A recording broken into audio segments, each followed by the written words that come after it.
بسم الله الرحمن الرحيم. أعزائنا حبايبنا طلاب تانية ثانوي في كل مكان، أهلا وسهلا بحضراتكم في المراجعة النهائية للإنجليش منهج تانية ثانوي الترم الأول. النهاردة هنعمل لك مراجعة بسيطة خفيفة، نحاول نلم لك بعض الأفكار المهمة المتوقعة في الامتحان. مراجعة النهاردة عبارة عن إيه؟ عبارة إن إحنا هنحل امتحان كامل بنفس مواصفات ورقة الامتحان بتاعة حضراتكم بنفس الترتيب، سواء جزء التشوز، سواء جزء الكومبريهنشن، سواء جزء الترانسليشن، سواء جزء النوفل، عشان حضرتك تبقى داخل الامتحان عارف شكل الامتحان هيبقى عبارة عن إيه، وتبدأ تذاكر إزاي وتستعد للامتحان إزاي. فالجزء الأول من الفيديو هيبقى حل امتحان كامل متكامل بكل الأفكار بكل الشرح بتاعه، والامتحان ده أفكاره متوقعة جدا يا صديقي، متوقعة جدا يا صديقي. ده بالنسبة للجزء الأول من الفيديو. الجزء الثاني اللي عامله لكم أزمة، اللي عامله لكم توتر، موضوع النوفل. هلم لك النوفل كاملة في وقت قياسي، بالحدوته بتاعتها، بالكاركترز بتاعتها، ببعض الأسئلة المهمة. استعد كده يا صديقي، سمي الله، بسم الله، توكلنا على الله. هنحاول ما نطولش الفيديو، عارف ان امتحانك خلاص تقريبا بكرة، يعني يا دوبك، يعني ممكن يبقى بكرة ممكن يبقى بعده حسب المحافظة بتاعتك. تعال نبدأ الامتحان بتاعنا واقول لك يا صديقي، أول حاجة بتيجي في الامتحان بتاعك بيبقى جزء اللي تشوز الاختياري. أول جملتين في الامتحان رسمي اللي هما الخمس اختيارات، واللي هيطلب منك اختار إجابتين، والإجابتين دول يا صديقي أو السؤال دوت بيبقى على جزء السينونيم والأنتونيم، المرادف والعكس. يبقى لازم حضرتك وانت بتذاكر المذاكرة النهائية تبص بصة سريعة على موضوع السينونيم والأنتونيم. تعالى كده بينا، بسم الله. أول جملة بيقول لي that new training program، برنامج التدريب ده well enhance، من الكلمات المهمة جدا في المنهج والمتوقعة. كلمة enhance يعني يعزز، يعني يحسن، يعني يقوي. بتحسن يا مستر مهارات employee، قلنا employee الموظف، موظفين. إنما لو قلتها ER اللي هو صاحب العمل، بتحسن مهارات الموظفين، وكمان بتحسن البرفورمانس، الاداء والعرض بتاعهم. اهم حاجه في السؤال ده عشان ما يقعش منك، خلي بالك اذا كان طالب سينونيم ولا انتونيم، مرادف ولا عكس. هنا طالب مرادف لكلمه enhance. طبعا يا مستر enhance يعزز او يقوي، يبقى improve، ادي واحد. وايه تاني يا مستر؟ وبوست دبل او، خلي بالك بوست يعزز يقوي، انما بوست لا، دي يتفشخر، يتفاخر. يبقى لو طلب منك حضر لي كشكولك عشان هتزود شويه، لو طلب مرادف لكلمه enhance يبقى improve او boost. ممكن يجيب كلمات تانية كتير كتير. ده ممكن كمان enhance تساوي ايه؟ كل اللي هنقوله ده ممكن improve، ده ممكن encourage، ده ممكن يا صديقي وبتيجي كتير قوي كلمة promote. ده ممكن كمان يا صديقي يجيب لك كلمة strengthen. يبقى كل الكلمات دي سينونيم لكلمة enhance. يبقى enhance يعزز، يحسن، يقوي، زي improve، زي boost، زي خلي بالك encourage، promote، strengthen. طيب travel restrictions، restriction يعني قيود، بيعملوا قيود على الحاجة، بيحكمها قوي. خلي بالك were applied during the pandemic يعني الوباء. أثناء الوباء ده عملوا قيود جامدة قوي. ليه؟ عشان ما يحصلش spread للفيروس، انتشار للفيروس. المرة دي عايز عكسها، الانتونيم بتاع restriction يعني قيود متحكمين فيه قوي. أكيد يا مستر هي بتساوي كنترول، هو عايز عكسها. بتساوي ليميتيشن، حددها قوي. طب عكسها بدل ما قيد يبقى في حرية، يبقى في سماح للحاجة. يبقى عكسها كلمة freedom اللي هي الحرية، وكلمة allowance سماح. يبقى الاتنين دول هم عكسها يا صديقي. يبقى عكس كلمة restriction خلي بالك يبقى كلمة freedom وكلمة allowance. بعد ما بيخلص أول سؤالين اللي هو بيطلب سينونيم وانتونيم وبيدي لك 5 اختيارات ويقول لك عايز إجابتين، بيبدأ اللي تشوز العادي اللي بيبقى على الفوكب والجرامر. تعال نشوف. The company exports. الشركة طبعا export تصدر، خلي بالك، وعكسها import يستورد. الشركة بتصدر ايه؟ قال لي بيستخدموا في الكلوزنج، في اللبس، في الأنسجة. كلمة الأنسجة خلي بالك أو المنسوجات تكستايلز. الكلمة دي هتجيلك يا صديقي، الكلمة دي يا صديقي هتجيلك في الامتحان. كلمة تكستايلز المنسوجات، كلمة تكستايلز المنسوجات. طيب regular health ايه؟ helps ايه يا مستر؟ في الصحة بيساعد انك ديتكت. الكلمة دي مهمة. ديتكت تكتشف على المشاكل والامراض. قلنا مستر هيلث سكريننج مهمة قوي قوي. يعني ايه يا صديقي؟ هيلث سكريننج يعني فحص طبي. دايما بتعمل فحص طبي، تعمل تشيك اب. خلي بالك يبقى سكريننج او هيلث سكريننج الفحص الطبي.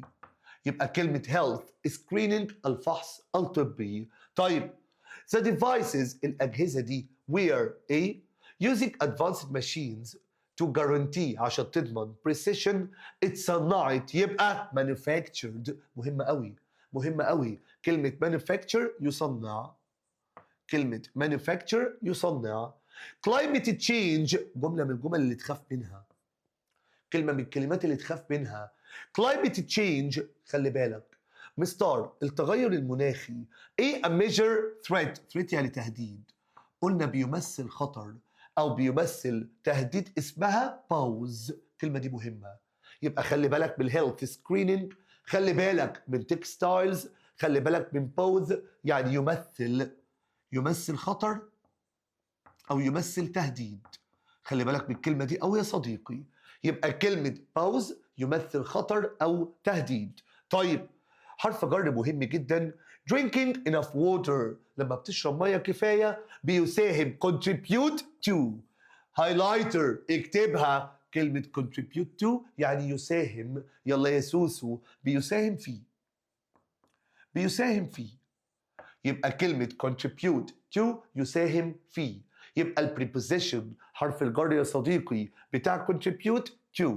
طيب we need to a out الجملة دي مهمة the real cause of the problem. عايزين نكتشف في حرف الجر out. اوعى تنسى يكتشف اسمها figure out. figure out اهي كلمة يا صديقي figure out يعني يكتشف، زي discover. خلي بالك كلمة figure out يكتشف زي discover. أمال يا مستر adapt. adapt يتأقلم مع أو يتكيف مع حرف الجر بتاعها to. أما لو عملها بالأو ركز معايا اللي هي كلمة adopt يتبنى. طيب no one knows the answer. الكويستشن تاج هيجيلك بتاع doesn't he aren't you. قلنا no one بشيلها واحط they. no one nobody everyone everybody بشيلها واحط they. يبقى ما ينفعش هي. ادي واحد. يبقى كلمة no one nobody everyone everybody بشيلها واحط they. ثانيا هنا اس does لا تنزل بقى do عشان they. لو مثبت بينزل منفي. طب لو منفي بينزل مثبت. طب هنا يا صديقي مثبت ولا منفي يا ولا يا ولا؟ no one يعني الجملة نفي، وطالما منفي هينزل مثبت، وطالما هينزل مثبت يبقى يا مستر do they. يبقى الإجابة بتاعتي do they. خلي بالك في الكويستشن تاج كان في حتتين مهمين قوي. إن كلمة let's بتبقى خلي بالك الحاجات دي هتجيلك يا صديقي shall we.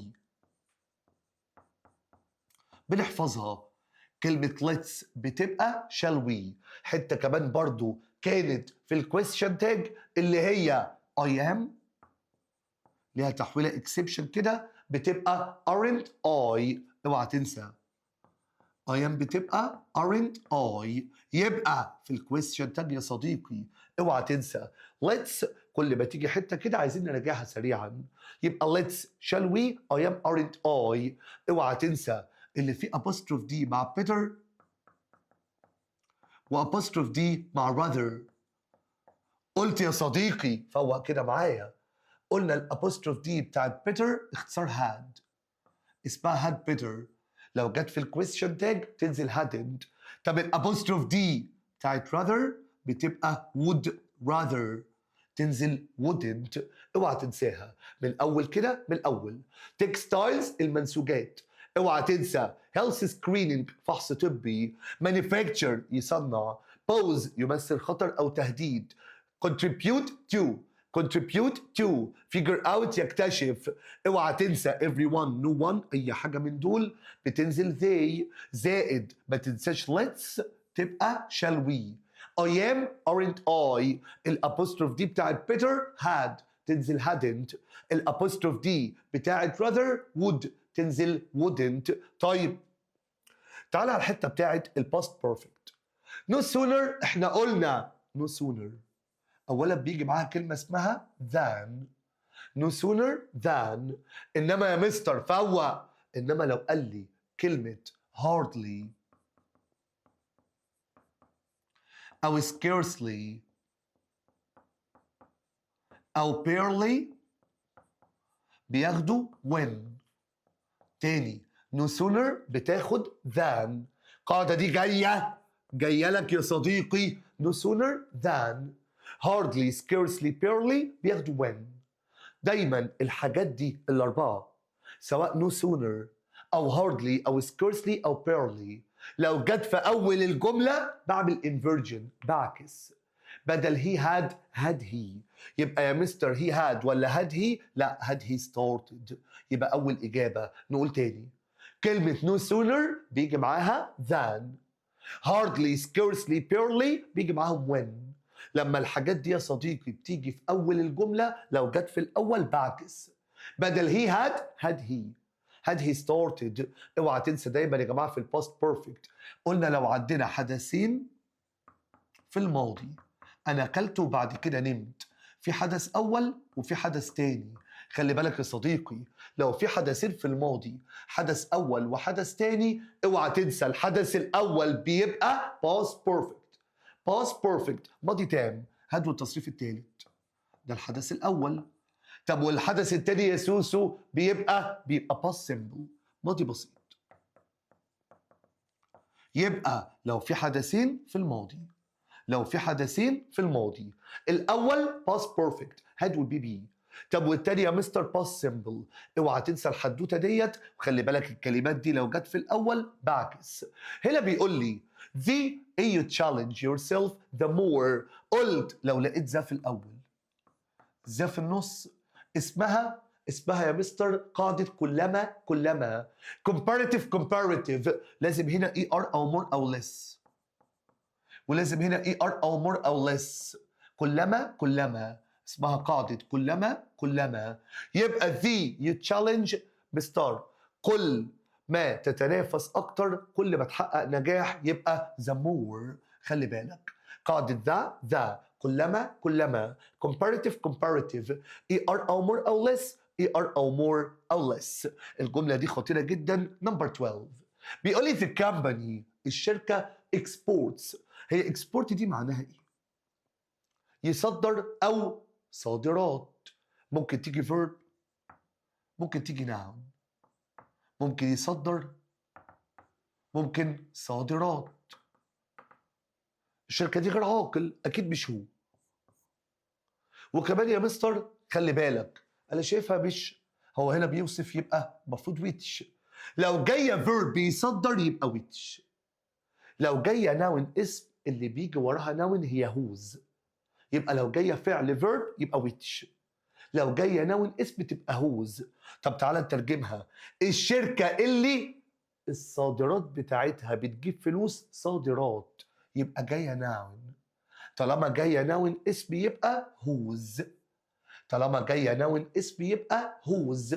يبقى بعض الكلمات لو جايه verb يا عم play يا عم hope، يا عم dream. لو جاية فعل بحط هو أو which.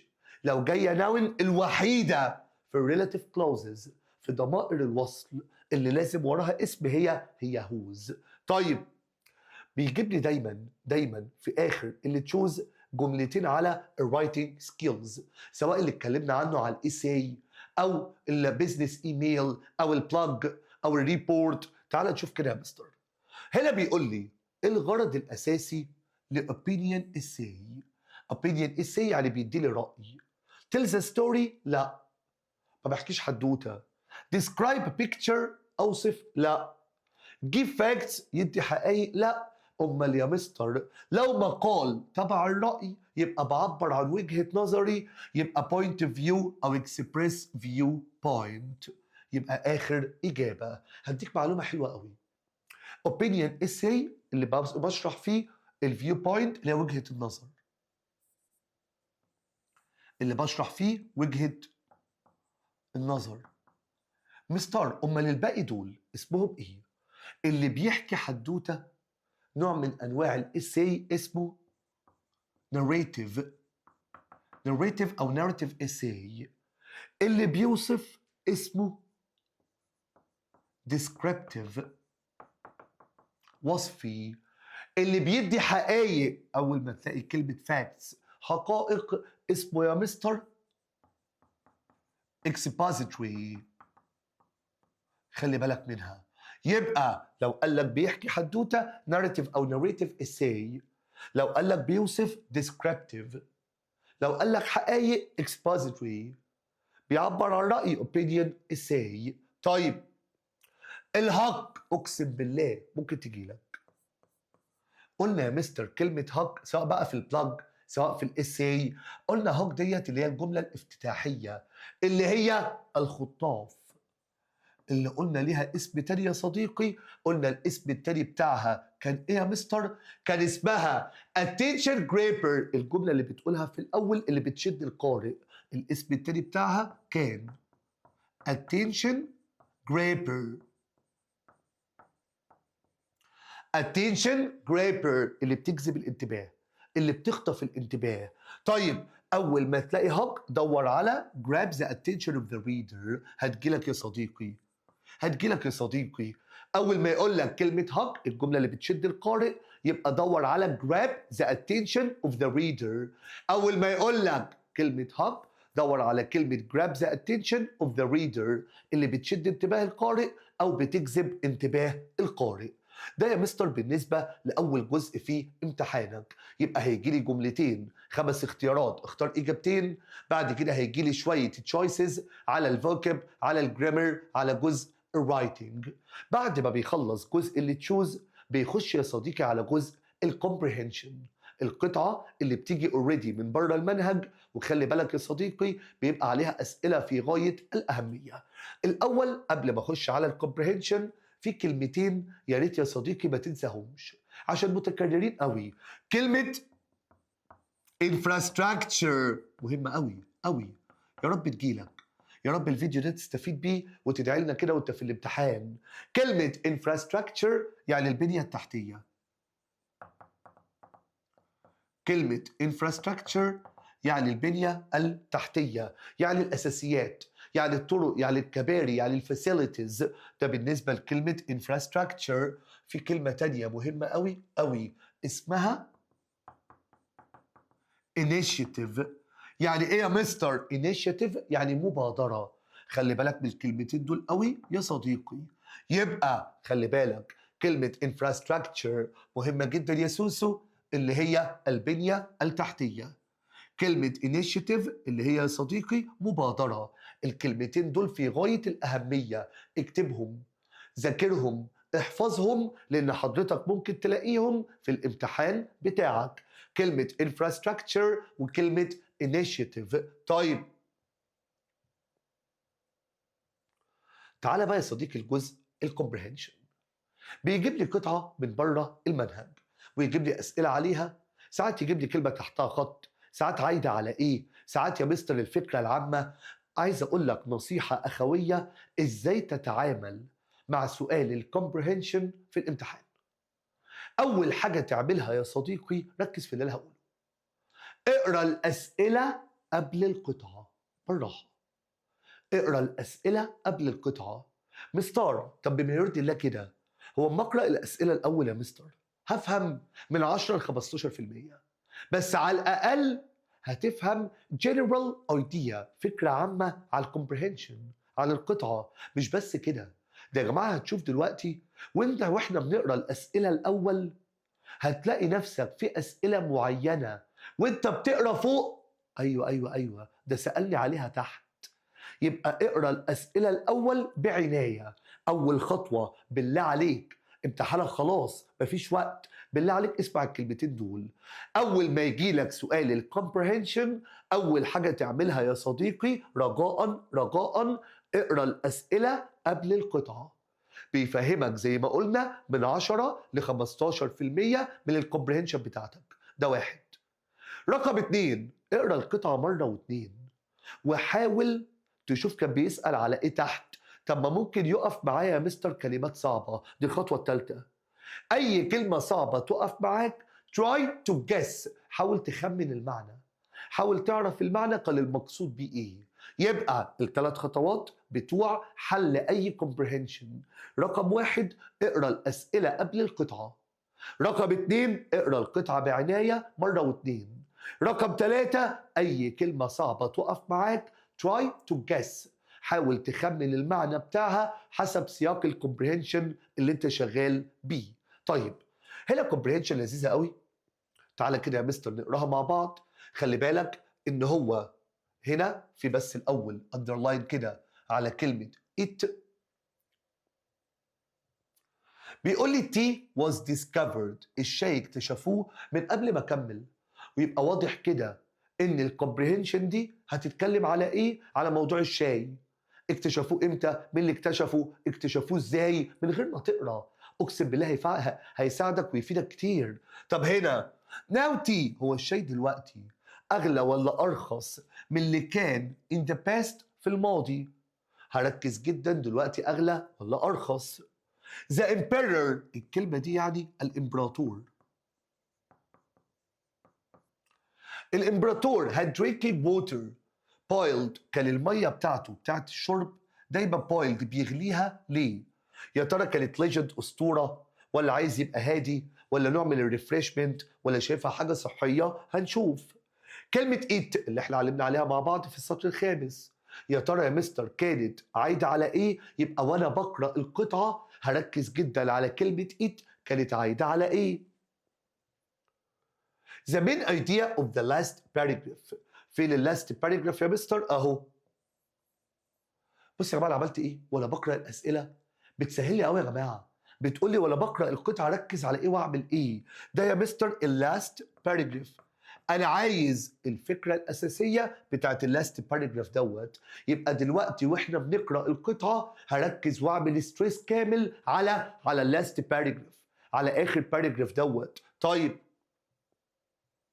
عايز الفكره بتاعته، يا ترى الشاي بقى popular في يوروب سنه 600، ولا ازاي الشاي وصل يوروب، ولا more quantities كميات كبيره بتستورد، ولا الشاي بقى international drink. طيب كلمة اسمها curious، curious ديت يعني فضولي، سأل عليها هنا وقال لي يا مستر إن كلمة curious أهي تحتها خط أهي، يا ترى ديت كان معناها إيه؟ هي كلمة curious على فكرة يا صديقي يعني فضولي، يعني شخص عنده فضول، زي في النوفل كده بعد شوية passepartout كان واحد curious. طيب after reading the story of tea، بعد قراءة قصة الشاي what can you conclude، تفهم ايه من القصة ديت؟ تعالى كده يا مستر نشوف الأحداث مع بعض. خدت بالك أنا عملت إيه؟ أنا قرأت الأسئلة الأول، وخلي بالك من قراية الأسئلة بس أنا عرفت إن القطعة دي بتتكلم عن الشاي، القطعة دي بتتكلم الشاي اخترعوه إمتى ومين، القطعة دي بتتكلم إن كان في إمبراطور تقريبا هو اللي اكتشفه، القطعة دي بتتكلم إن الشاي دخل أوروبا، القطعة ديت في كلمة تحتها خط اسمها إت، في كلمة اسمها كيوريوس فضولي عايز يسألني عليهم في الأسئلة اللي تحت. ده مش وصلت ل 10 و 15%، والله أنت وصلت الأكتر. تعال نقرأ القطعة مع بعض ونشوف الأخبار إيه. أول حاجة يا مستر بيقول لي The story of two began قصة الشاي بدأت يا نهار أبيض من أكتر من 5000 years ago، من 5000 سنة.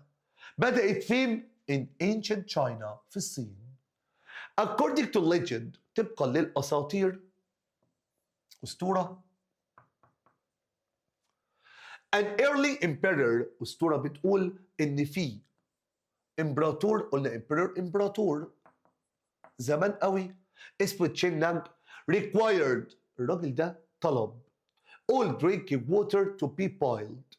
خلي بالك إن أي مية شرب اغلوها الأول. طب ما سألني تحت على السؤال ده، طب ما هو سألني تحت ليه الإمبراطور قال لهم دايما مية الشرب أو مية الشرب دي اغلوها؟ قال لك health precaution، احتياطات صحية، يبقى كنت شايفها حاجة صحية. أدي سؤال جه تحت وطلعت إجابته في ثانية عشان قريت الأسئلة الأول. كلمة precaution يعني احتياطات، إجراءات صحية.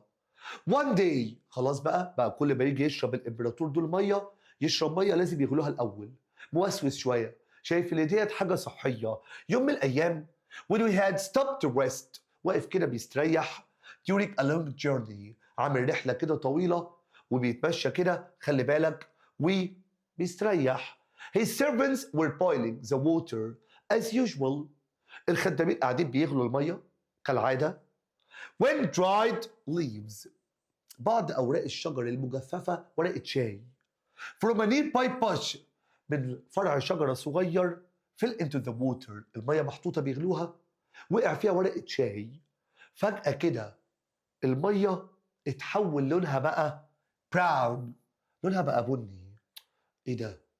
غريبة قوي دي، ما يعرفوش يعني ايه كلمة شاي ولا ايه ورقة الشجر دي. بس الامبراطور دوت كان curious، فضولي، بيحب يعرف كل حاجة. لما لقى ورقة الشاي وقعت وغيرت لون الكوباية، لون المية لبراون، قال لك بقول لك ايه، هو طبيعته باي نيتشر، طبيعته كده. he drank some of this new liquid، قال لك ادوقه، قال لك هجرب كده ايه المشروب دوت، ايه اللون دوت، هجرب الليكويد السائل ده المشروب دوت، ولقاه refreshing، بيصحصح. ايه ده شكله حاجة حلوة. ومن هنا جيت اختراع الشاي. عرفوا ان الورق ده بيتحط على المية، بيغير لونه، بيتشرب، طعمه حلو، بيعمل لك refreshment. The drinking of tea soon spread، وانتشر بسرعة جدا موضوع ورق الشاي وكوباية الشاي throughout the Chinese، وسط الصينيين. بعد كده راح على Japanese، على اليابانيين، society، المجتمع. في اليابان بالذات it became a complicated يعني كانت حاجة معقدة شوية. انت متخيل المعلومة اللي جاية دي؟ لما اخترعوا وصل الشاي لليابان كان الموضوع معقد شوية. كانوا مسميين السيرموني، مراسم الاحتفال. يعني ايه؟ يعني the most important aspect of this. كان يا مستر تخيل كده في اليابان الشاي دوت should be served، كان بيقدم in the most polite graceful and charming manner. ياه، ليه اساليب معينه قوي، اسلوب كده مهذبه، اساليب كده لوحدهم، يتقدم الشاي كده بشكل شيك، اساليب كده ياه، وعاملين كده روتين معين في اليابان. This required، وده كان بياخد years of training، سنين من التدريب والبراكتس. خلي بالك آخر باراجراف اللي سألني تحت على الفكرة العامة بتاعته. First arrived in Europe، وصل أول مرة في أوروبا الشاي. إيه ده واضح كده إن الباراجراف ده هيتكلم على إمتى وإزاي وصل أوروبا. أول مرة وصل الشاي ده لأوروبا كان في ال16th century. At first، في البداية it was very expensive، أول ما وصل أوروبا في الأول يا صديقي كان غالي جدا جدا. أول ما وصل أوروبا موضوع الشاي كان في الأول غالي جدا. طب وبعد كده يا صديقي؟ بعد كده يا صديقي so only، هو كان غالي جدا، عشان كده so only the very wealthy could afford يعني يتحمل ماليا. تخيل يا جماعة المعلومة دي، أول ما الشاي وصل أوروبا كان البشوات بس اللي يشربوا شاي، اللي دلوقتي مشروب الغلابة. لا، كان الناس الويلثي، الأغنياء، الأثرياء. يا نهار إيه ده، أنت طلبت شاي؟ يخرب بيت عقلك، ده أنت غالي قوي يا علا. كان الناس الويلثي، أغنياء القوم أعيان القوم في أوروبا هم اللي كانوا بيشربوا شاي. But as larger amounts، بس عشان في كميات كبيرة بدأت تستورد، بدأ has slowly got cheaper، بدأ يرخص، كميته زادت and became part of the European way of life، وبقى جزء من حياة الأوروبيين. معنى كده إن الشاي دلوقتي بقى أغلى ولا أرخص من زمان؟ أرخص بكتير. ده زمان يا معلم خلي بالك كان بتاع أعيان القوم. The tea didn't reach England until around، ما وصلش إنجلترا قبل سنة 600، بس بقى دلوقتي مشهور جدا خلي بالك، وبقى دلوقتي الناشونال درينك المشروب الرسمي. خلي بالك لما قريت الأسئلة فاتني جدا لما قريت القطعة أعرف الأحداث إيه. يا ترى الشاي اكتشفوه accidentally يعني بالصدفة، ولا intentionally عن قصد كانوا قاصدين يخترعوه يكتشفوه؟ ودي برضو متعمد، ودي برضو متعمد، اكيد ما كانوش قاصدين، ده بالصدفه، ده كوبايه الميه وقع فيها ورقه الشاي غيرت لونها، يبقى طبعا accidentally. طبعا يا مستر تبقى accidentally يعني بالصدفه، يعني بدون قصد، يعني بالصدفه كده هوب الكوبايه وقع فيها ورقه الشاي، الراجل الامبراطور جرب خلاص بقى في حاجه اسمها الشاي. طيب دلوقتي تي قلنا يا مستر بقى ارخص واقل كتير، يا ترى از اكسبنسيف؟ لا. رخيص زي زمان؟ لا. مور اكسبنسيف اغلى؟ لا. دلوقتي بقى اقل جدا في الثمن، بقى less expensive than، بقى less expensive than. The emperor، حد فاكر هو ليه كان دايما ميه الشرب بيغليها؟ according to legend اسطوره؟ لا. عشان يبقى قام هادئ؟ لا. دايما يا جماعه في الكومبريهنشن بالذات استبعد نوع من الريفريشمنت، لا ده الريفريشمنت دوت الشاي، كان شايفها حاجه صحيه طبعا. as he thought it was healthy، as he thought كان شايف ان حاجه صحيه لما قال لي يا مستر فوق، ما هو قال لك يا صديقي اللي هي health precaution، احتياطات واجراءات صحيه. طيب كلمه it تعال نشوفها بقى، اللي هي يا مستر افكرك بيها، اللي هي يا مستر كانت في السطر الخامس اللي هي دي، تعال نقراها. قال لي because the emperor، لان الامبراطور كان curious كان فضولي بطبيعته، جرب بعض السائل ده ولقاه، لقى ايه؟ الشاي. الشاي لقاه very refreshing منعش طعمه حلو، يبقى طبعا يا مستر كلمة eat عايدة على الشاي. يا ترى تي ولا serving تي تقديم الشاي؟ لأ. ولا thought it was healthy؟ لا. انتشار الشاي؟ لا. طبعا يا مستر ايت عايدة على الشاي، لما لقى الشاي ده ريفريشنج عامل ريفريش كده، وبدأ من هنا يجي اكتشاف الشاي. المين ايديا في اللاست باراجراف اللي كان بيتكلم في اللاست باراجراف ازاي الشاي ده وصل اوروبا؟ يا ترى بدأ يبقى في اوروبا سنة 600؟ لا ده في انجلترا. هاو تي ريتش شايفها صح. مور كوانتيتيز لا مش دي الفكرة الرئيسية. بقى انترناشونال؟ لا طبعا انا شايف ان الاجابه هتبقى لتر بي، لما بدا يقول لي ازاي الشيء المراحل بتاعه وصوله لاوروبا، وصل اوروبا ازاي، والناس بدات تعمل ايه، والناس بدات تستخدمه ازاي، ودي كانت المين ايديا بتاعه اللاست باراجراف. هي كلمه curious، هي كلمه curious خلي بالك، كلمه فضولي. هل يا مستر اب نورمال؟ لا. knowledgeable عنده معرفة؟ لا. أول ما تلاقي curious يبقى eager أهي، يعني شغوف، يعني عايز يعرف المعلومة. دايما يا جماعة curious eager to know يعني شغوف للمعرفة، يعني بيحب يعرف كل حاجة. خلي بالك دايما يا صديقي كلمة curious يعني eager to know يعني شغوف بالمعرفة، يعني نفسه يعرف كل حاجة، يعني عايز يعرف كل التفاصيل، يبقى eager to know. طيب After reading the story بعد ما قريت قصة الشاي اللي هو فوق يا صديقي ما تنساش، قال لي كلمة كده، قال لك according to legend، واحنا اسمنا the legend يا سوسو. خلي بالك أسطورة، خرافة، يعني معلومات مش حقيقية، ما نعرفش إذا كانت صح ولا غلط. هل يا مستر it's realistic one قصة واقعية بتعتمد على أحداث في الماضي؟ ما قاليش سيرة اللي هي حاجة حقيقية. True story؟ لا. الامبيرور اختلق القصه؟ لا طبعا. اتس ا بليف اعتقاد، ايوه فعلا هو اعتقاد. ما اثبتليش اللي هي حاجه حقيقيه، ده هو قال لي اللي هي legend، خرافه، اسطوره. يبقى it is a belief مش معتمد على human reason، على المخ او العقل البشري، لانه قال لي اللي هي اسطوره. دي يا شباب كانت طريقه التعامل مع سؤال الكومبريهنشن. طب شكل الامتحان جملتين تشوز بالاختيارين، خلصنا منهم. اللي تشوز العادي على الفوكاب والجرامر، الحمد لله تم على خير. الكومبريهنشن بعد كده بيجي لك يا صديقي جملتين ترانزليشن، جملتين ترجمه، واحده من انجلش لعربي، واحده من عربي لانجلش، وطبعا بتبقى تشوز. واتفقت معاك وبقول لك اهو، دايما سؤال الترجمه بيعتمد على حاجه اسمها الاستبعاد، اللي انت بتستبعد يا صديقي الاجابات الغلط. الاجابات الغلط يعني يا مستر حضرتك بتقرا، وانت بتقرا حط خط، اسمع الطريقه، حط خط على الكلمه الغلط، اعمل عليها اكس وعلى الجمله كلها. ليه يا مستر موضوع الخط؟ عشان تبقى بتحل وتراجع في نفس الوقت. هفهمك دلوقتي. بص الجمله الاولى، هنا بيقول لي life is full of ups and downs، يعني فوق وتحت، يعني تقلبات، يعني الحياة فيها الحلو فيها الوحش. هنا تقلبات وهنا تقلبات، هنا عقبات. لا هي مش كلها عقبات ولا أزمات. بص أنا هعمل إيه في لتر بي ودي؟ أنا بحط خط على كلمة عقبات وأعمل عليها إكس وعلى الجملة كلها. حطيت خط على كلمة أزمات فوق، اعمل عليها إكس وعلى الجملة كلها. ليه موضوع الخط والإكس؟ عشان وانت بتراجع يا صديقي، عارف لو ما عملتش الخط ده وما عملتش الاكس دي، وانت بتراجع وحضرتك بتراجعي، هتضطر تقرا الجمله من اولها خالص.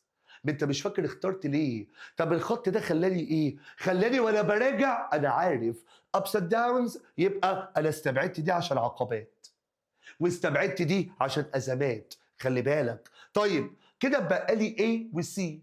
الحياه مليئه بالتقلبات، ولذا هنا بس مكتوبه غلط، ولذا يتوجب علينا ان نزود to equip our youth، يس يعني الشباب، نزود شبابنا خلي بالك بالخبره experience والنصح، عشان يقدروا يتغلبوا على ايه يا مستر؟ خلي بالك challenges تحديات مش ازمات.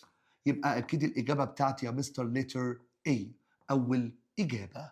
يبقى سؤال الترانزليشن سواء من انجلش لعربي او من عربي لانجلش، اوعى تنسى طريقه الاستبعاد. طريقه الاستبعاد، حط خط على الكلمه الغلط، اعمل عليها اكس وعلى الجمله كلها. طيب كبقيه الاختراعات فان الانترنت نعمه ونقمه، لمزايا وعيوب، ولذا لابد ان نعلم ابنائنا كيفيه استخدامه الاستخدام الامثل. Like other inventions، inventions جمع بيجي معاها other مش another. خلي بالك يا صديقي ان كلمه another و other، كلمة another بعدها مفرد، كلمة another بعدها مفرد، كلمة other بعدها جمع، كلمة another بعدها مفرد، كلمة other بعدها جمع. طيب هنا inventions جمع يبقى other، يبقى مش another. Like other inventions the internet has pros and cons، ولذلك therefore معناها ولذلك. على فكرة و that's why كمان معناها ولذلك. ولذلك we must teach our children، لازم نعلم أولادنا يستخدموه بطريقة مناسبة properly مش probably، دي غلط. probably دي يعني من المحتمل، لا هي properly. كده بقى لي C و D. like other ايه ده اختراعات inventions مش discoveries، يبقى أنا استبعدت وبقى لي الإجابة الصح اللي هي letter C، اللي هي letter C. يبقى يا صديقي سؤال الترانزليشن عشان توصل للإجابة وتمشي فيه صح، أفضل طريقة للتعامل مع سؤال الترانزليشن هي طريقة الاستبعاد. وطريقة الاستبعاد بتحط خط على الكلمة الغلط، تعمل عليها اكس وعلى الجملة كلها، عشان يا صديقي تبقى بتحل وتراجع في نفس الوقت يا سوسو. طيب بيجيب لي سؤالين نوفل، وما تنساش بعد ما نخلص الامتحان ده عندنا ملخص تحفة على النوفل، اتفرج عليه كويس وافهم الحدوتة. طبعا ممكن تكتب بطريقتك عادي جدا لو فهمت الأحداث. هنا كان بيقول لي if you were one of the gentlemen at the club، لو انت من الناس اللي كانوا، خلي بالك، في النادي اللي هو ريفورم كلاب، هتشوفها في النوفل، تقبل التحدي بتاع فج اللي عمل تحدي وقال لهم هقدر around the world in 80 days، الف العالم في 80 يوم. على فكره قال لو مكانهم، على فكره yes I accept the challenge. هقبل التحدي. طب ليه؟ because لان المغامرات، خلي بالك، adventures،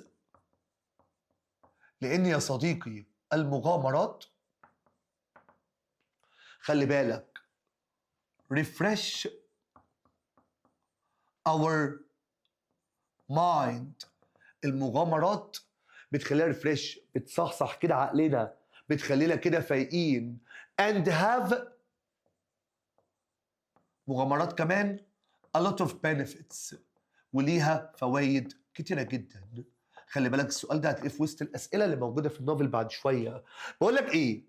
أنهي كاركتر، خلي بالك، whose characters approach، أنهي نهج أو أسلوب لو أنت مسافر تحبه أكتر، فوج ولا باسبورتو ولا فيكس؟ براحتك، هو كل واحد فيهم ليه صفات معينة.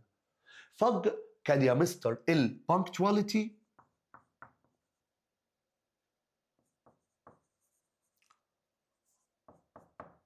الانضباط، والديسيبلين والنظام. طيب اما باسبورتو كان صفاته ادفنتشرز، المغامرات، وكريوزيتي، الفضول، عايز يعرف كل حاجه، بيحب المتعه، بيحب الترفيه. طب ديتكتيف فيكس، هتشوف كل ده في النوفل، كان صفاته يا مستر سسبشن، الشك. طبعا يا مستر هنا ليك حريه تختار الشخصيه اللي انت ملائم ليها. انا عن نفسي عايز باب كلمه انا اختار باسبورتو. ليه؟ عشان بحب الادفنتشرز والكيوريوزيتي، الفضول، المغامرات اللي ليها فايده، اللي ريفريش اور مايند. ودي حاجه بتبقى حسب راي حضرتك الشخصي، خلي بالك. طبعا اتفرج على جزء النوفل كويس. بعد ما بيخلص سؤالين النوفل بيجي لك سؤالين الريرايت وبعدها الرايتنج الاساي. تعال نشوف جملتين الريرايت دول عشان نبدا بعدها مباشره جزء النوفل بتاعتنا. هنا بيقول لي It is the most expensive gift I have ever received. أغلى هدية جات لي قبل كده. قال لي more، يبقى أنا عمري ما جالي هدية غنية زي دي. يبقى I have، بس خلي بالك بقى، عمري يبقى بدل ever هقول never. يبقى I have never عمري received، عمري ما جالي، عمري ما استلمت. I have never received more لازم معاها than. I have never received a more expensive gift. اوعى تنسى ينقصك لو نسيت كلمة than عشان كلمة more. I have never received، عمري ما جالي، a more expensive gift than this one. عمري ما جالي هدية غالية زي ديت. طيب دايما يا جماعة في حتة الباست بيرفكت، الماضي التام، بتاعت after، بتاعت as soon as، بتاعت before، بتاعت by the time، دايما حدد فين الحدث الأول والحدث الثاني until. هي كلمة يا صديقي أفكرك إن كلمة until أو till اللي كان معناهم يسوسو حتى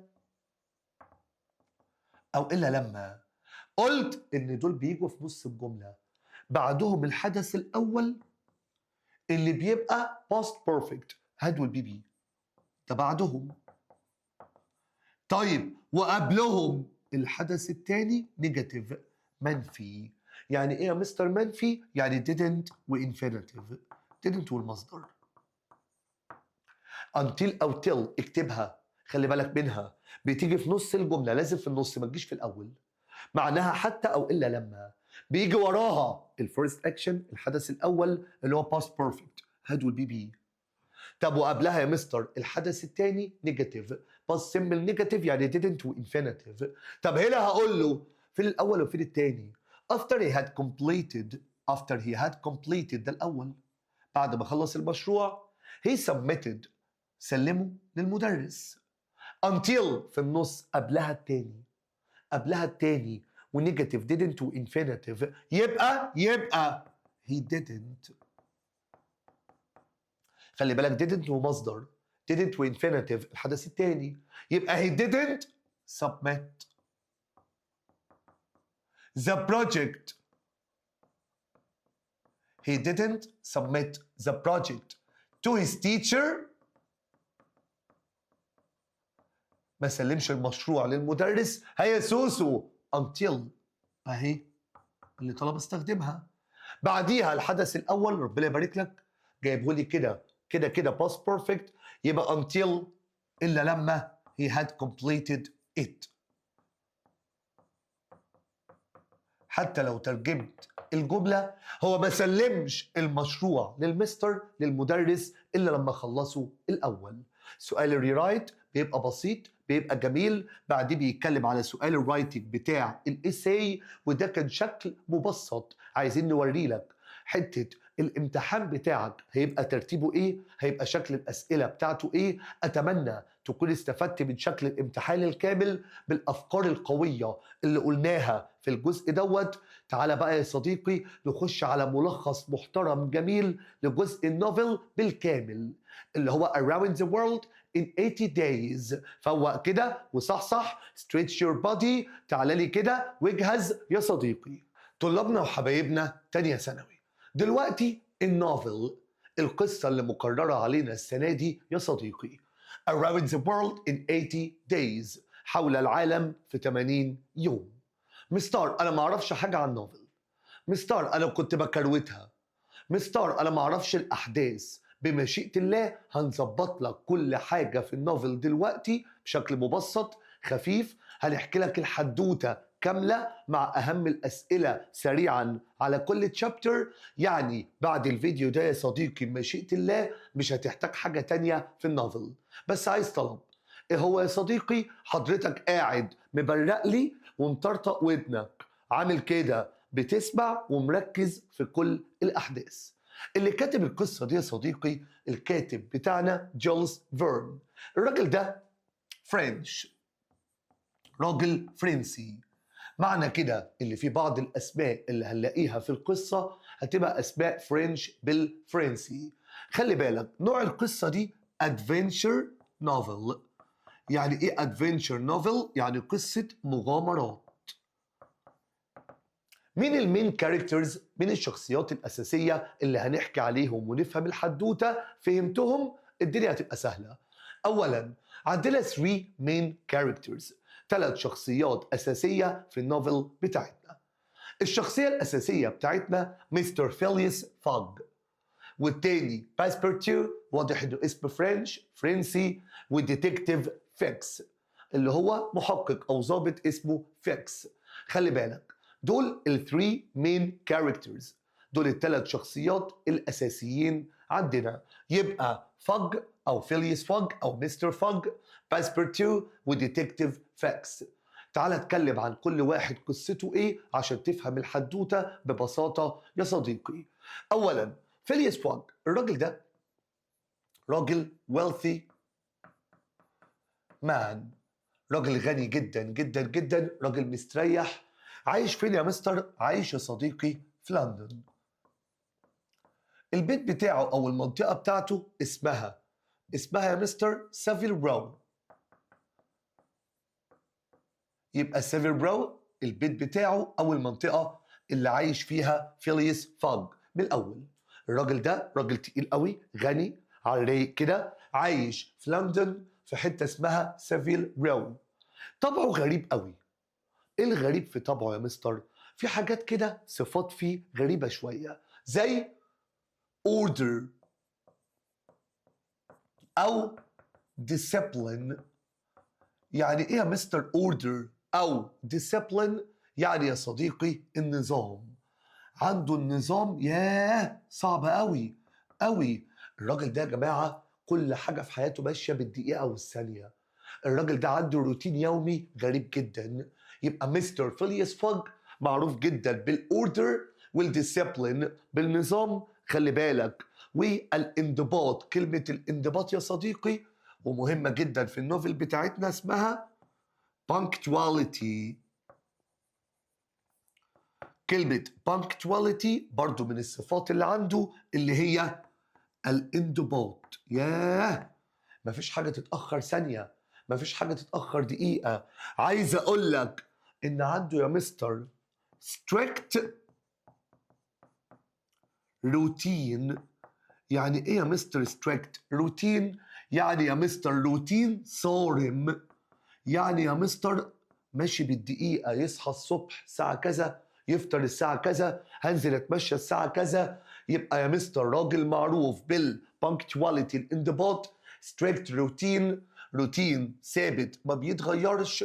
عايز اقول لك ان حياته كلها، حياته كلها، خلي بالك هنقولها كده، everything in his life، كل حاجة في حياته is measured. مهمة أوي لما يجي يسألك أي سؤال على مستر فيلياس فوج اكتب الجملة دي. كل حاجة في حياته بتقاس باي دي، باي ذا كلوك. كل حاجة في حياته بالساعة بالدقيقة والثانية. ده بالنسبة لمستر فوج. خلي بالك عنده الاكيرسي. يعني ايه يا مستر اكيرسي او بريسيشن؟ اللي هي يا مستر الدقة، دقة متناهية في كل حاجة في حياته. يبقى الشخصية الأساسية بتاعتنا كمان مرة مستر فيلياس فوج. قلت راجل ويلثي مان، غني جدا، عايش في لندن حتة اسمها سافير رو. قلت راجل مشهور جدا، صفاته طبعه غريب. خلي بالك ملوش أصدقاء، قليلين قوي. ما بيحبش يخرج، ما بيحبش يتفسح، دايما كده كل حاجة في حياته ورقة وقلم. معروف جدا بالأوردر، بالديسيبلين، بالنظام. punctuality الانضباط. strict routine، روتين صارم. everything in his life is measured by the clock. كل حاجة في حياته ماشية عفوا بالساعة أو بالدقيقة والثانية. راجل معروف بالاكريسي أو precision، بالدقة. طيب الراجل دوت كان عنده خدام عايش معاه ما استحملوش، ما استحملش الجمدان دوت، الحاجات الصعبة دي، مشي. فجاب سيرفنت جديد اللي هو باسبرتيو. الواد الفرنش، الواد العسلية الفرنسي دوت. يبقى ده يا مستر مين؟ ده يا مستر فوجز سيرفنت. ده الخدام بتاع مستر فوج، بس عكسه تماما. عكسه في ايه يا مستر؟ ده يا مستر كئيب، ده نظام، ده روتين صارم، على عكس باسبرتيو اللي ده يا مستر بيحب ايه؟ بيحب يا صديقي adventures، بيحب المغامرات. مستر باسبرتيو بيحب explore new places. يعني ايه يا مستر اكسبلور؟ يعني يستكشف. يبقى باسبرتيو بيحب يا صديقي adventures، المغامرات. باسبرتيو يا صديقي بيحب يستكشف اماكن جديده. عشان كده لما يطلعوا الرحله مع بعض اللي هي around the world in 80 days، ده هيبقى فرحان، وده بيبقى كل حاجه بورقه وقلم، بسكيدجول، بجدول مواعيد. يبقى بيحب المغامرات واستكشاف الاماكن الجديده، واستكشاف الاماكن الجديده. طيب كده اتكلمنا عن مستر فوج او فيلياس فوج، واتكلمنا عن باسبرتيو. ديتكتيف فيكس ده يا مستر محقق ضابط موجود برضه في لندن. كان حصل عمليه سرقه. سرقه ايه يا مستر؟ بانك اوف انجلاند، البنك بتاع انجلترا اتسرق. طب مستر يا ترى البنك دوت اللي هو بتاع انجلاند اتسرق منه قد ايه؟ 55,000 باوندز، 55,000 جنيه. وفي التوقيت بتاعهم في الوقت ده كان مبلغ كبير جدا. ديتكتيف فيكس راجل عمال يفكر وشاغل حياته كلها، الضابط ده او المحقق ده، عن الربر، اللص، الحرامي. هيموت ويعرف مين اللي جاله الجرأة، مين الجامد قوي اللي قدر يسرق البنك بتاع انجلند. طيب بدأ يشك. عشان كده ديتكتيف فاكس الصفة المميزة فيه قوي والصفة المهمة فيه قوي هي حتة السسبشن. يعني ايه يا مستر؟ سسبشن يعني الشك. طب هو شاكك في مين يا مستر؟ ديتكتيف فاكس هو شاكك ان فاج، مستر فيليس فاج، هو الريبر، هو الثيف، هو الحرامي. طب ايه اللي خلاه يا مستر يشك في مستر فاج؟ مستر فاج فجأة كده هيطلع رحلة ويسيب كل حاجة وراه قدامه ويسافر. مش بس كده، ده كمان مستر فاج وهو مسافر كان معاه a lot of money، فلوس كتير. لما لقى مستر فاج هو حاسس ان مواصفاته مطابقة لمواصفات الحرامي اللي سرق البنك. مش بس كده، لما لاقيه سافر فجأة كده واخد معاه فلوس كتير فهيبدأ السسبشن، الشك يزيد عنده اللي قد يكون مستر فيلياس فاج هو الحرامي. وكل ما مستر فاج يسافر من حتة للتانية لازق فيه وراه ما بيسيبوش. بس هو كان عنده مشكلة مش قادر يقبض عليه. ليه؟ طب طالما شاكك والمواصفات متشابهة، طب ما تقبض عليه مش هينفع. ليه يا مستر؟ عشان في حاجة اسمها كده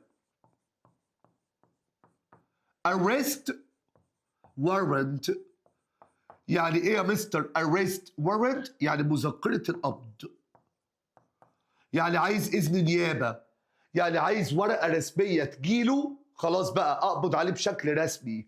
وكل شوية الأرست وارنت، مذكرة القبض دي اتأخرت قوي، لأن في التوقيت ده يا شباب كان الكوميونيكيشن وسائل الاتصال بطيئة جدا. خلي بالك، فالتليغراف هو عايز يبعتوله تليغراف، عايز يبعتوله حاجة اسمها arrest warrant، مذكرة القبض. للأسف كل شوية تتأخر عليه، كل شوية يقول لك هتيجي، هستنى الارست وارنت، يا رب التلغراف يوصل. ده ملخص سريع للثري كاركترز، للثلاث شخصيات الأساسية في النوفل بتاعتنا. سريعا كده تاني، سريعا تاني. قلت المين كاركتر، الشخصية الأساسية مستر فيلياس فاج.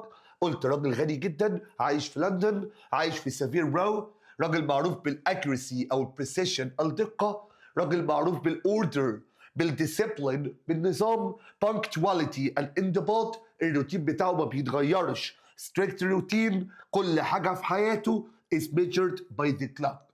باسبورتو السيرفنت، الخادم بتاعه، بيحب الادفنتشرز المغامرات، بيحب اكسبلور نيو بليسز، يستكشف اماكن جديده. المحقق الضابط ديتكتيف فيكس اللي شاغل حياته عايز يمسك الحرامي اللي سرق البنك بتاع لندن وسرق الفلوس ديت، وبدا يجيله سسبشن، شك قد يكون مستر فاج هو الحرامي، وقعد يتتبعه عشان مشي بسرعه عشان معاه فلوس كتير، بس مستني الارست وارنت، مذكرة القبض. الأحداث سريعا من غير ما يبقى فيه ملل. بعد إذنك استعد كده يا صديقي. الأحداث ببساطة يا صديقي، مستر فانك الراجل بتاعنا احنا عرفنا ان هو مشهور جدا بحاجة اسمها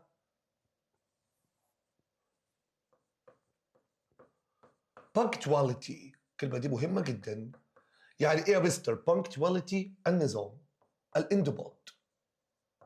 طيب الراجل ده عنده روتين ثابت ما بيتغيرش، يصحى الصبح، يفطر، يروح يتمشى شوية. المكان الوحيد اللي بيروحه هو ده، اسمه يا مستر مهم قوي الكلمة دي، خلي بالك منها، ريفورم كلاب. واحدة واحدة بقى عشان اقول لك ايه المكان دوت. الريفورم كلاب ده نادي كده، بس بنسميه نادي الأغنياء، بتاع الأعيان، بتاع الناس اللي معاها فلوس. يبقى ريفورم كلاب اللي هو نادي الأغنياء. بيروح هناك يقعد مع صحابه، كله بيدردش الا هو ما بيحبش يتكلم. ممكن يمسك الجرايد يقعد كده يا مستر، يقرا الاخبار، يشوف الدنيا ماشيه ازاي.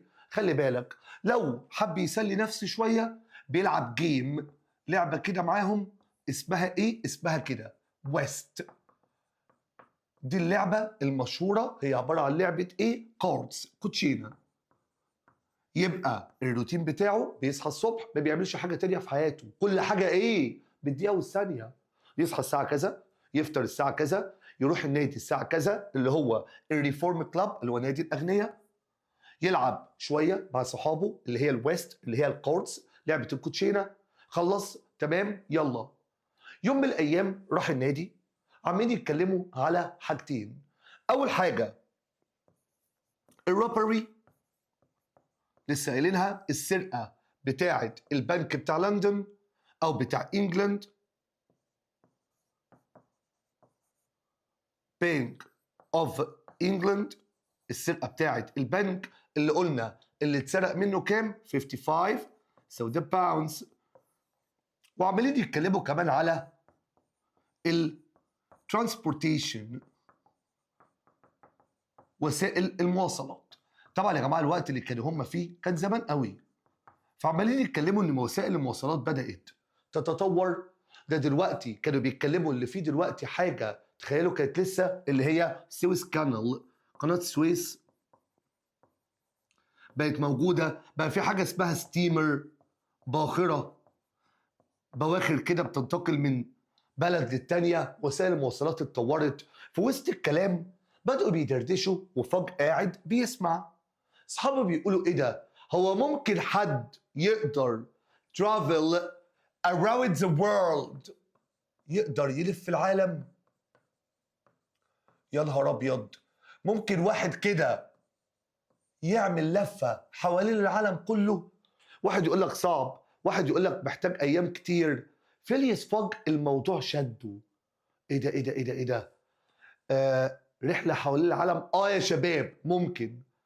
فاصحابي بيقولوا لي يعني ما تافورش بقى، يعني ما تعملش فيها بالعريف. لا انا اقدر، انا اقدر around the world in 80 days، انا اقدر الف العالم في 80 يوم.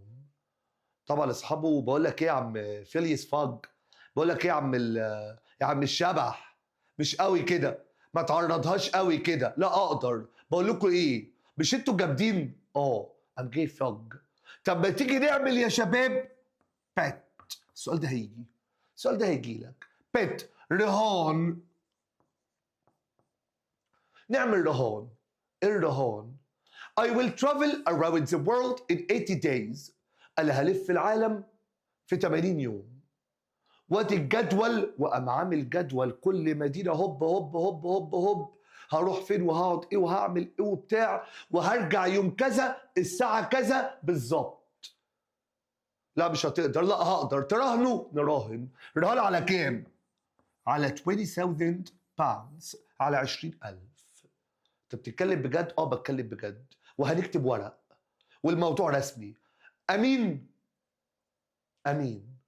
طب قدامك كام يوم وتبدا؟ كام يوم ايه يا صديقي؟ من النهارده. يبقى اللي خلى مستر فيليس فاج يعمل الرحله بتاعتنا اللي هي around the world in 80 days، اللي كان فيها مستر بات رهان ما بينه وما بين his friends اللي كانوا في الريفورم كلاب في نادي الاغنياء، ان هو يقدر to travel، يسافر يلف around the world in 80 days. والرهان بينهم كان على كام يا صديقي؟ على 20,000 باوندز، على 20,000 جنيه. وبدأ يا مستر الرحلة، وراح لباسبورتو. فجأة هنسافر. ايه ده ايه ده ايه ده؟ نسافر فين يا صاحبي؟ بقول لك ايه، متحورش، يلا بينا. وفعلا يا مستر لموا حاجاتهم وبتاع. خلي بالك لما بدأ يسافر بسرعة، هو ده اللي خلى يا صديقي، خلي بالك، هو الترافل، السفر بتاعه اولا كان فيه هاست. كلمة هاست يعني تسرع، كله حصل بسرعة بسرعة. كلمة هاست يعني تسرع. مش بس كده، ده مسافر ومعاه الخدام بتاعه باسبورتو، ومعاه كمان a lot of money، فلوس كتيرة. ده اللي خلى يا صديقي، ايوه، ده اللي خلى الراجل المحقق او الضابط اللي هو ديتكتيف فيكس اللي هو suspect him يشك فيه.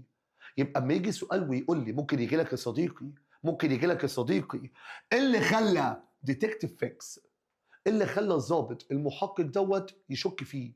إيه اللي خلاه يشك ويعتقد إن قد يكون فيليس فوج هو الرابر، هو الثيف، هو الحرامي اللي سرق البنك؟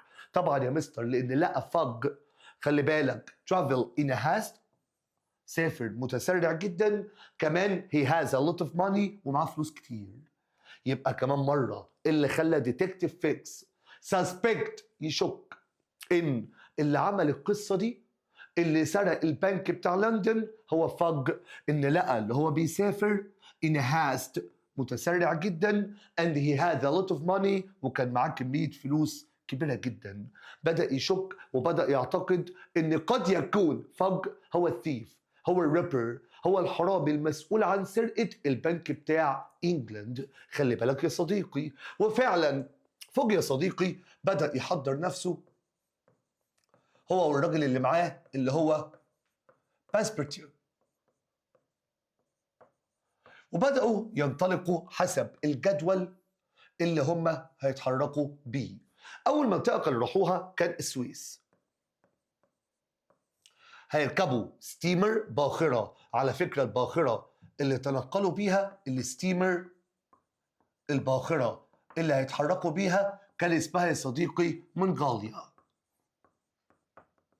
منغوليا دوت اللي هو اسم الستيمر الباخرة اللي بدأوا اللي هم يركبوها وهيسافروا بيها ويروحوا السويس. طيب عايز اقول لك كل ما يروحوا مكان جديد، كل ما يروحوا مكان جديد، فج طول الرحلة ده بالنسبة لفج طول الوقت ماسك ايه يا مستر؟ اهو التايم تيبل، جدول المواعيد، ما بيعملش حاجة.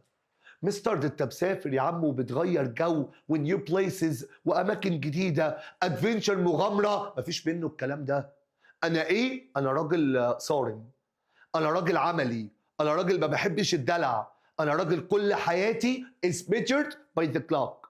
حتى على السفينه، حتى على الباخره، طول الوقت ماسك الجدول، يبص في المواعيد، يشوف الدنيا ماشيه ازاي. هوبا ايه يا عم ده مش بس كده، على عكس باسبورتيو طول الوقت بيتفرج ويضحك، كل شويه يقول الكلمه بتاعته مانتيو يا دين النبي يا الهي، ما كل شويه بيشوف حاجات جديده. مره يلاقي الجو حر جدا هيروح الهند يشوف افيال، كل شويه. ده يا صديقي بيحب الادفنتشرز، زي ما قلنا بيحب المغامرات، وعشان كده طول الوقت طول الرحله من مكان للتاني صديقنا فيليس فوج تايم تيبل، جدول المواعيد، ومركز فيه جدا، مش عايز اي ديلي، مش عايز اي حاجه يعمل ديلي يعني تاخير، مفيش اي حاجه تاخرني ايا كان هي ايه.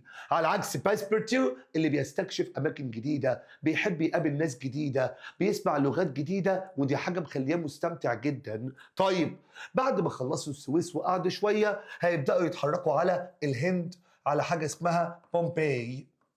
وراحوا الهند والجو حر جدا، هيركبوا قطر من بومباي جوه الهند لحته اسمها كالكتا. وهم راكبين يا صديقي القطر، طبعا طول الوقت مين اللي لازق في الرحله؟ مين اللي ماشي وراهم على طول؟ طبعا يا مستر اللي هو ديتكتيف فيكس. ده يا مستر ما بيسيبهمش، ده كل شويه ماشي ورا فج، وكل شويه عمال يبص له، وكل شويه اكيد هو بس مستني ايه؟ استغفر الله العظيم يا رب، استغفر الله العظيم يا رب، مستني يا مستر الارست، ما تنساهاش الارست وارنت، الارست وارنت اللي هي مذكره القبض، اللي هي الاذن النيابه. مستني الحكومه، مستني السلطات الاثوريتيز يبعتوا له اذن نيابه عشان يقدر انه يقبض على فيليس فوج وهو مطمن وهي الدنيا تمام. بس زي ما قلنا الكوميونيكيشن، الاتصال والتواصل كان صعب جدا and very slow وبطيء جدا. فعشان كده التلغراف كان بيتاخر دايما، كان دايما ما بيجلوش. طب اتاخر عليا، رحت السويس مستنيه ما جاش، ايه ده الراجل هيخلع مني، هيروح الهند. طبعا بومباي في انديا، في الهند. يا نهار ابيض، معاه في السفينه ركب القطر رايح على مدينه كالكتا، معاه ايه ده، مش هسيبه، مش هسيبه، ده الحرامي. عايز اقول لك وهم في القطر حصل مشكله صغيره. المفروض القطر يوصل لمكان معين، هوب جه قبل ما القطر يوصل بكميه حلوه كده، حصل ايه؟ القطر وقف. طبعا فج اول ما يلاقي اي حاجه هتعطله بيقلب وشه. فبدا مستر فيليس فج، مستر فج، يسال الكوندكتور، الراجل الكمساري المحصل، هو ليه القطر وقف هنا؟ قال له والله احنا بنعتذر، معلش يا جماعه اتفضلوا حضراتكم انزلوا. طب ننزل ليه يا عم؟ قال له معلش معلش، الموضوع هنا الخط، الترين لاين هاز اندد، الخط بيقف هنا بينتهي هنا. ايوه اللي هو ازاي يعني؟ انا قاطع تذكره ورايح لمكان معين. قال له والله حضرتك مش احنا المسؤولين، الكامباني، الشركه اللي مسؤوله على خط او الريلوي، السكه الحديد، ما كملتش لسه الطريق. طب ازاي يا جماعه؟ طبعا باسبرتو بدا يتخانق وازاي وهوبا والتيت والشريط وبتاع. في نفس الوقت فوج راجل عملي نزل في القريه القريبه وبدا يدور على اي وسيله مواصلات. طب ايه وسيله المواصلات المتاحه؟ ايه ده ايه ده ايه ده بجد؟ الاليفنت، الفيلة. وفعلا استأجروا فيل كبير كده سريع شوية، هيبدأوا اللي هم يتحركوا بيه، سواء فيليس فج أو باسبرتو الخدام بتاعه، ومعاهم الراجل اللي بيسوق الفيل اللي بيحرك الفيل. وهم في الطريق بالفيل يا صديقي سمعوا صوت واحدة بتصرخ، نزلوا جري وهوب وهوب هوب أنقذوها. واحدة اسمها أودا، بنوته كده واضح اللي فيها مشاكل، واضح ان حياتها صعبه، وبان ساعتها بان قوي اللي فيلياس فوج راجل، خلي بالك عنده اونر، عنده شرف، عنده اخلاق، لانه وافق، هي اجريد، وافق ان البنوته دي تكمل معاهم الرحله، مش هيسيبوها في الصحراء، مش هيسيبوها في الشارع. وفعلا بدأ اللي هو ياخد أودة معاهم وتكمل معاهم الرحلة، ودي كانت من الحاجات الكويسة اللي عملها فيليس فاج. ده ملخص سريع جدا للحدوتة بتاعتنا Around the World in 80 Days. الدنيا تظبط معاك أكتر مع الأسئلة اللي هنقراها ونركز عليها. وخلي بالك الشيت اللي احنا بنشرح منه، سواء الكلام الجميل ده او الاسئله اللي جايه دلوقتي، هتلاقيها اوريدي في الديسكريبشن بتاع الفيديو، هتلاقيها موجوده PDF لحضراتكم. بعد اذنك بعد اذنك افتح الفايل وشوف فايل الاسئله، وما تنساش تعمل سبسكرايب للقناه بتاعتنا. خلي بالك من الترم الثاني اي حاجه بننزلها لك مراجعات، خلي بالك حل امتحانات تظهر لك اول باول. طيب تعالى كده يا صديقي نشوف الاسئله على كل تشابتر، كل تشابتر 5 6 اسئله، افكرك بس بالاحداث. يلا يا صديقي يلا يا صديقي. اول حاجه تشابتر 1. تشابتر 1 كان بيقول لي if you were passepartout، لو انت باسبرتو تقبل الوظيفه الصعبه دي؟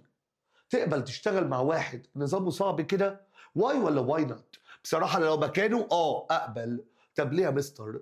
خلي بالك لان الحياه اللي كان عايشها باسبرتو كان فيها كيس يعني فوضى، حياه صعبه شويه. طيب انما وظيفه هاديه، حتى لو راجل كئيب بس حياه هاديه، كان لسه ما يعرفش موضوع السفر. كوايت لايف بالنسبه لي هتجيب لي بيس، سلام، هتجيب لي راحه بال.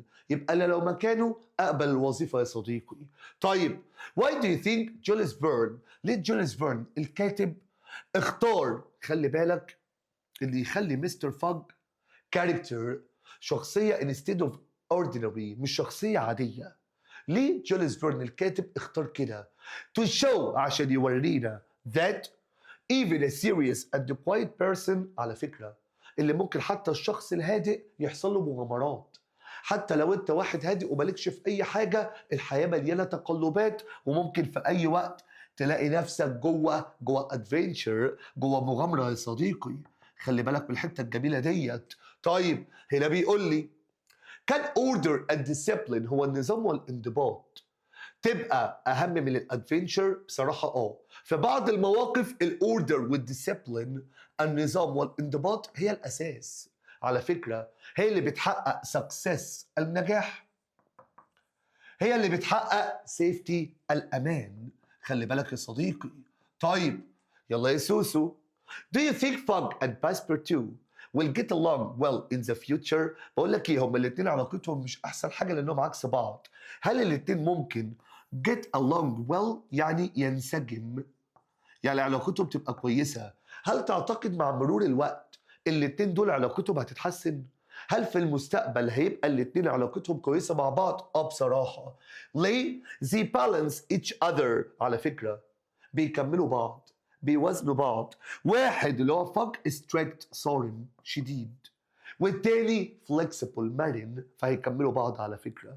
واحد شديد وصارم والتاني flexible شخص مرن، شخص كده يا مستر عنده قابلية للمغامرات والسفر. طيب would you enjoy living in a house with no decoration؟ البيت بتاع فيليس فوج بيت صعب قوي، ما فيهوش حاجة كده بتزين، كل حاجة فيه عملية. خلي بالك تقدر تعيش في بيت كئيب كده؟ بصراحة لا. ليه يا مستر؟ مش هستمتع بأي حاجة. خلي بالك تحس ان البيت كده empty فاضي and uncomfortable يعني غير مريح. يلا يا سوسو. طيب خلي بالك what might be the advantages و disadvantages، المزايا والعيوب اللي في حياة فيليس فوج. اولا يا مستر المزايا اهو punctuality. السؤال ده مهم يا صديقي، السؤال ده مهم. المزايا اللي عند فيليس فوج punctuality، الانضباط، ودي حاجه كويسه. راجل ملتزم في مواعيده، راجل يا مستر عارف بيعمل ايه. اول حاجه من المزايا بتاعته punctuality الانضباط، ادي واحد. كنترول التحكم، كل حاجه ظابطها. and peace والسلام، هادي دايما هادي كده حتى في المواقف الصعبه، ودي حاجه كويسه. دي بالنسبه للادفانتجز، للمزايا اللي في حياته. مستر العيوب، طبعا مستر lack of spontaneity يعني التلقائيه. ما عندوش تلقائيه، ما عندوش مرونه. خلي بالك كده معناها مرونه كمان. ما عندوش flexibility. وايه كمان من عيوبه الحته دي؟ loneliness. يعني ايه يا مستر loneliness؟ يعني الوحده. معلش يا جماعه، ما يبقى كده انسان عايش في حاله ملوش دعوه بحد، ما بيحبش الاختلاط، دي حاجه مش كويسه. يبقى ده لو سالك يا صديقي على المزايا والعيوب في الكاركتر، في شخصيه فيليس فوج، شويه اسئله على chapter 2. هل تعتقد ان الاكستنس should always be considered in planning؟ why or why not؟ وهو بيكلم صحابه وبيتفق على الرهان، بيقول لهم انا هلف العالم في 80 يوم وهرجع يوم كذا الساعه كذا، فبيقولوا له هو انت يعني ظابط الدنيا قوي كده؟ مش ممكن يحصل لك في الطريق لا قدر الله اي اكسيدنت، اي حادثه، اي حاجه تعطلك؟ قال لهم لا انا ما بقتنعش بكده، ما بقتنعش ان في اكسيدنتس ممكن تعطلك. هل تعتقد لو انت بتخطط حاجه تعمل حساب للاكسيدنتس؟ طبعا ممكن يحصل اي حاجه، قدر بتاع ربنا سبحانه وتعالى. طبعا unexpected problems المشاكل الغير متوقعه فعلا ممكن تحصل في اي وقت، زي حوار القطر، زي حوار القطر والوقت اللي هياخده زياده وعن طريق الاليفنتس، فممكن يحصل عادي جدا. طيب would you risk everything you own for a challenge؟ هتبيع اللي وراك اللي قدامك عشان رهان، عشان بيت، عشان التشالنج؟ لا طبعا. ليه يا مستر؟ لان خلي بالك ممكن الرهان دوت يخسر، على فكره ممكن فلوسي تروح مني. how does folk determination يعني عزيمه او اصرار. inspire or worry you؟ بقول لك ايه، هي اصراره ان يعمل الرهان دوت، دي حاجه بتلهمك بصراحه؟ فعلا بتلهمني. ليه؟ لان فضل فوكسد، مركز. فوكسد يعني مركز. فضل كمان calm هادئ. under pressure، الحته دي حلوه، اتعلمناها من فاج اللي دايما بيبقى calm under pressure يعني الضغط، هادئ تحت الضغط طول الوقت. على فكره طول الوقت يا صديقي وهو هادئ تحت الضغط، طول الوقت وهو هادئ تحت الضغط. يبقى في ضغط والدنيا بايظه وهو هادي جدا على فكره، ودي حاجه كويسه. طيب خلي بالك if you were one of the gentlemen at the club، لو انت واحد من الناس اللي ريفورم كلاب، تقبل التحدي بتاع فجأة؟ بصراحه واروح على فكره اعمل الحاجه ديت. ليه؟ لان انا هستمتع بالادفنتشر، دي مغامره، واروح اتفسح واغير جو، ودي حاجه كويسه. Do you think challenges and risks are necessary for progress؟ التحديات مهمة عشان توصل لطريقك؟ طبعا مهمة، طبعا بتخلي الناس على فكرة من غير التحدي الناس مش هتكبر، مش هتحسن. Who were the members؟ مين الأعضاء اللي كانوا في ريفورم كلاب؟ قلنا جنتلمان، بعض الناس اللي هم أعيان القوم زي bankers اللي هم بتوع البنوك engineers and scientists. طيب شوية أسئلة على chapter 3. If you were passepartout لو أنت مكان passepartout how would you feel؟ اوعى تنسى يا جماعة السؤال البيتر رهان ممكن يجي. خلي بالك تشعر بإيه لو رايح لوظيفة جديدة فجأة؟ طبعا هبقى سربرايزد مندهش، هبقى نيرفز متعصب، بس هو بيحب الادفنتشر. طيب do you think هل تعتقد ان ديتكتيف فيكس كان صح اللي هو كان suspicious of كان شاكك في فج؟ احنا قلنا يا جماعه ليه كان شاكك فيه؟ حد فاكر؟ عشان هاست، عشان سافر بتسرع، وعشان كان معاه ماني. بصراحه لا. ليه؟ لان فج واضح كده من شكله راجل honest، راجل امين، مش حرامي. طيب خلي بالك would you enjoy traveling like fog اللي هو strict schedule؟ هل لو انت تبقى شخص كده صارم هتستمتع بكده؟ خلي بالك عايز تبقى زيه ولا زي باسبورتو؟ هو فوق strict schedule جدول صارم، جدول شديد، على عكس باسبورتو طول الوقت curious فضولي. دي من صفات باسبورتو على فكرة. واميزد بصراحة انا عايز ابقى زي باسبورتو، بحب المغامرات، ما بحبش الكآبة على فكرة. يبقى عندي curiosity فضول، اشوف اماكن جديدة، اشوف ناس جديدة and freedom حرية، مش كل حاجة ماشية بالدقيقة والثانية. طيب how would you react if your boss suddenly told you to travel؟ لو انت حصل لك زي باسبورتو ولقيت الراجل المسؤول عنك اللي هو مستر فاج بيقول لك هنسافر، بصراحة هبقى اتشوكد، مصدوم في الأول، بس بعد كده هبقى فرحان لأنها سفر. طالع الساحل يا اسطى رايح تخربها. طيب what do you think is more important during travel؟ يا ترى لو انت مسافر انهي الأهم؟ الديسيبلين الانضباط ولا وندر ولا التعجب كده والمتعة؟ بصراحة أنا شايف الاتنين مهمين، لأن وندر هي اللي بتخلي الرحلة ليها معنى. How does chapter ده وراك الفرق بين البلاننج والادفنتشر؟ طبعا فج بيمثل البلاننج التخطيط، اما باسبورتو بيمثل الادفنتشر. طيب شويه اسئله على 4. Would you enjoy Egypt the way باسبورتو did؟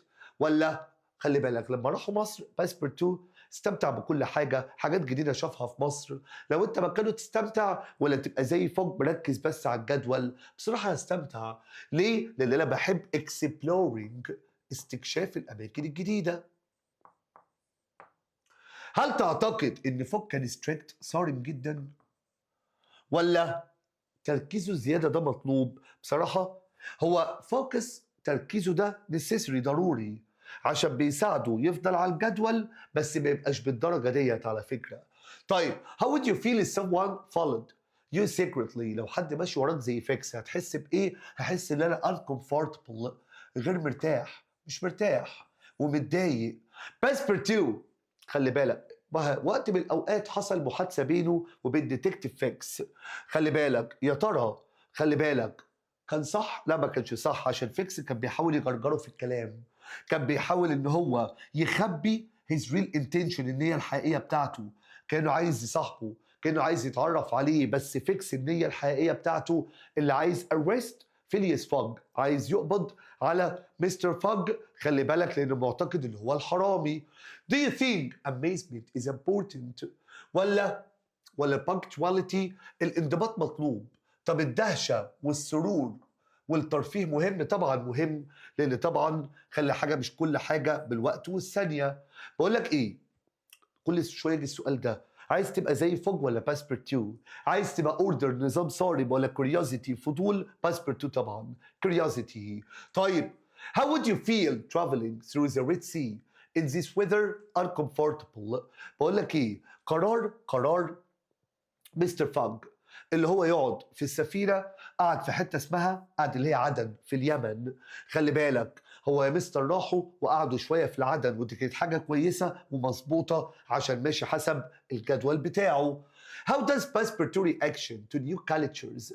كل ما يشوف حضارة جديدة وثقافة جديدة طبعا يا مستر خلي بالك ده بيدل على open mindedness، يعني انفتاح العقل. خلي بالك مخه بيتفتح كل ما يشوف حاجات جديدة and learning وتعلم حاجات جديدة. طيب do you agree with fog؟ خلي بالك هو لما قعد يقول له الجو حر وهيعطلنا وبتاع، قال له الويذر ده كلام فوج of no consequences، ملوش أي عواقب أو نتائج. على فكرة أنا مش معاه في الكلام دوت، لأن طبعا الطقس بيأثر في كل حاجة، في راحتك، في صحتك. طيب if you were fix، خلي بالك هتفضل ماشي ورا فج من غير warrant، من غير مذكرة قبض؟ لا طبعا، لأن دوت حاجة ريسكي، مخاطرة. How or what can we learn about staying amazed with wonders like dolphins from Passport 2؟ هل حياتك كلها هتبقى مغامرات بس؟ على فكرة أنا قيم الرحلة بس مش الديستنيشن، مش الوجهة. طيب do you agree with fog بستار؟ الجملة دي مهمة قوي، قالها فيلياس فوج لما قعد يقول له على فكرة في حاجات حلوة نتفرج عليها، قال له time is more valuable than gold، الوقت أهم من الذهب. بصراحة التايم الوقت هو اللي كل حاجة في الحياة. خلي بالك يا ترى Passport took a ride to call the price of the elephant robbery and why. Yes, but he didn't understand the urgency. لما جم يطلبوا الفيل كان غالي جدا، واعترض باسبورت 2 كان معاه حق على فكره، بس هم كانوا في حاله emergency، حاله طوارئ، وما ينفعش يتاخروا على الوقت بتاعهم. Would you spend a fortune to save time like fun؟ ممكن تصرف كل فلوسك عشان تعمل وعشان توفر الوقت والمغامره ديت؟ بصراحه لو الهدف يستحق هعمل كده. How do you think؟ خلي بالك رايك ايه في قرار فج لما انقذ أودة البنوتة ديت؟ لأن هو هنا بدأ يبان اللي عنده emotional depth، عمق عاطفي، عنده عاطفة، وبدأ يا مستر يبين لنا إحساس اللي عنده humanity، إنسانية. ده يا شباب كان ملخص سريع ل Around the World in 80 Days. الأسئلة دي ما هي إلا عرض لبعض الأفكار. خلي بالك مهم جدا اللي حضرتك تبدأ تشوف الأسئلة كاملة اللي موجودة في كتاب الريفيجن بتاعتنا. أتمنى تكون استفدت بالجزء البسيط بتاع النوفل دوت. ربنا يوفقكم في الامتحان، إن شاء الله تطلعوا مقبولين الخاطر. شد حيلكم، هتوحشونا في أجازة نص السنة، إن شاء الله تبقى أجازة موفقة ليكم وتستمتعوا بيها. ربنا معاكم، ربنا يوفقكم، ونشوفكم على خير.